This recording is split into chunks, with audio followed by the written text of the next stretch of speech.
ఒక్కడే ఒక సామ్రాజ్యాన్ని కాపాడాడు. విజయనగర సామ్రాజ్యం. అది కేవలం రాజ్యం కాదు, ధర్మానికి నిలువెత్తు ప్రతిరూపం. ఆ సామ్రాజ్యానికి అధిపతి మహాపరాక్రమశాలి శ్రీకృష్ణదేవరాయలు. ప్రజలు సుఖశాంతులతో జీవించారు. అక్కడ అన్యాయం అనే మాటే లేదు. కాని ప్రతి శాంతికి ఒక శత్రువుంటాడు, ఒక దుర్మార్గ సేనాధిపతి. ఆ రాజ్యాన్ని ఆక్రమించాలనుకున్నాడు. ఒక రాత్రి యుద్ధ మేఘాలు కమ్ముకున్నాయి. ప్రజలు భయంతో పరుగులు తీశారు. అన్నీ క్షణాల్లో మారిపోయాయి. అప్పుడు చీకటిని చీల్చుకుంటూ ఒక వీరుడు ప్రవేశించాడు. అతడు సాధారణ యోధుడు కాదు, ధర్మరక్షకుడు. ఒక్కడే సైన్యాన్ని ఎదుర్కొన్నాడు.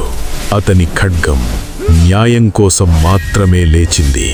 ప్రజల కన్నీళ్లు చూసి అతని హృదయం మండిపోయింది.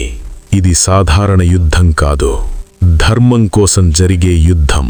ఆ రోజు యుద్ధభూమి కంపించింది. సింహంలా గర్జించిన ఆ వీరుడు శత్రువులను నేలమట్టం చేశాడు. అది చూసిన మహారాజు ఆశ్చర్యపోయాడు. నీ వంటి యోధుడు నా రాజ్యానికి వరం. నేను ఎవరో ముఖ్యం కాదు మహారాజా.